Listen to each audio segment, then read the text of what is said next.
We'll start with the user interface on this bag. It has sort of hip straps, but they're not the low distributing kind. They're more of a controlling type of hip strap. And I've got them stowed in here, but they're essentially just a wide nylon with a pretty rigorous buckle. Nothing spectacular there. That's just to keep it from bouncing around on your back. It has normal type chest straps. They're fairly padded, which is interesting. They're pretty good. They're pretty thick.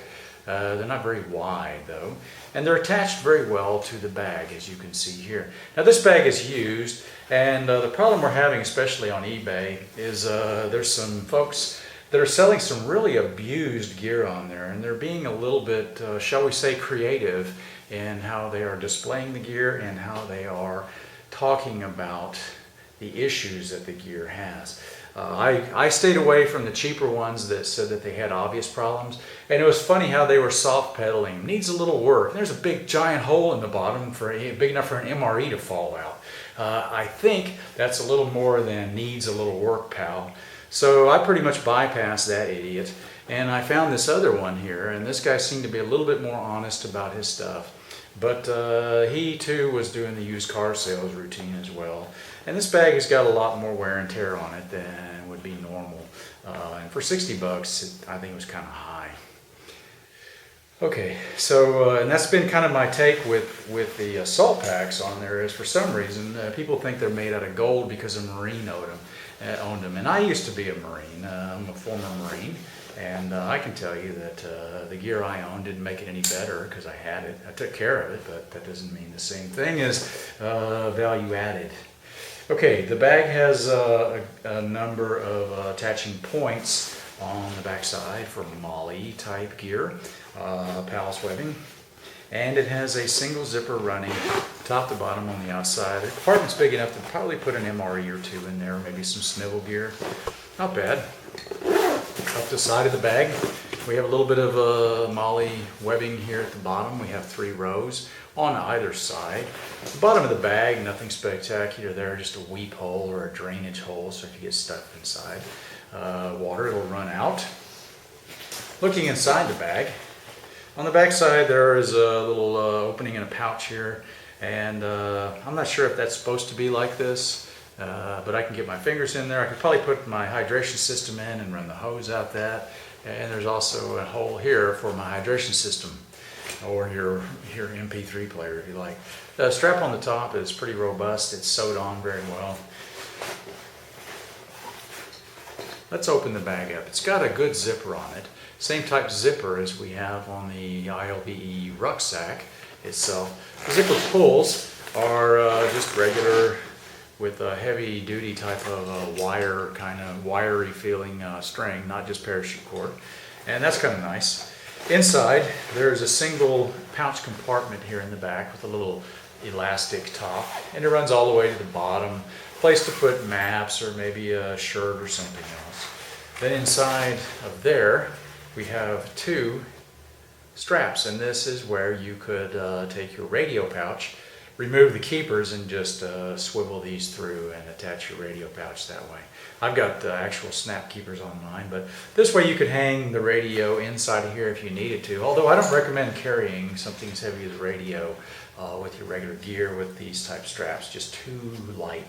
The straps won't come apart, and whenever we see a piece of gear that says like 70 pound or 80 pound or 30 pound, what they mean is you can put 300 pounds in here, it may not tear the bag. What they mean is the straps, the control points, and more importantly, the comfort level for you is only going to be up to about 30 pounds. In this case, this bag, I wouldn't carry more than 30 pounds in it for any kind of distance. All right, inside the bag, this is another compartment, and you unzip this. Inside, there should be a thick piece of plastic, and that's a rigid kind of supporter. A cheap imitation of a pack frame, if you will. And the problem I'm having with this one is that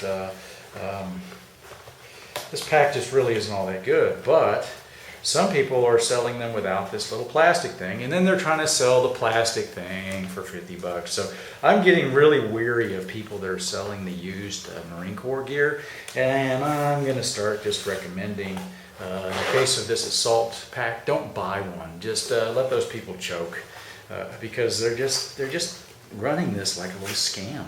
And I don't know where they're getting all this tore up gear, but I'm going to guess it's been thrown away from DRMO.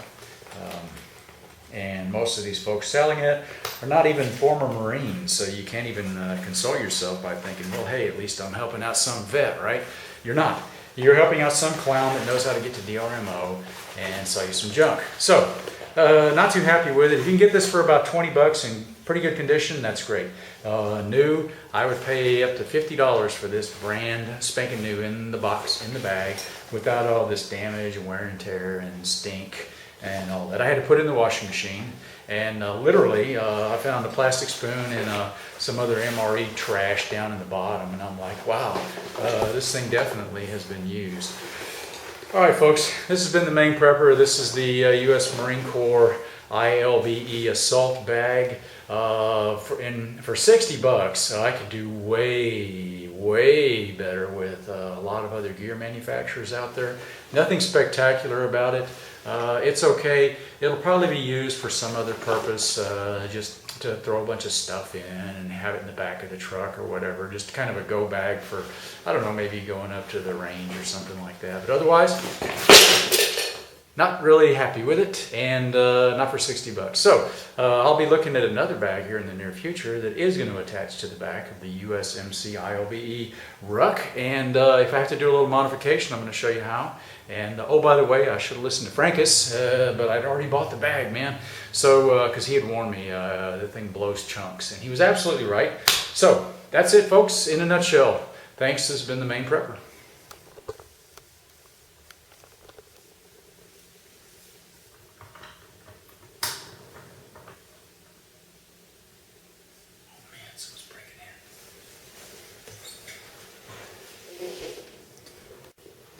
Man, this is so not happening.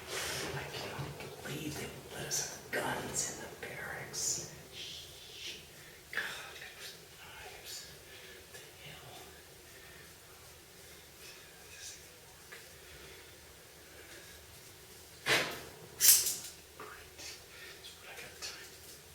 We did it.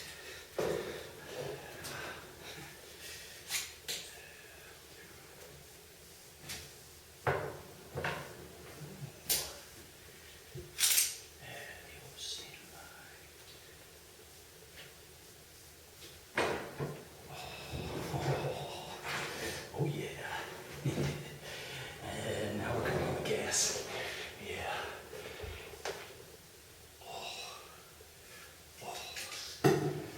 Oh yeah. Better than guns. Oh, baby, you picked the wrong room to break into.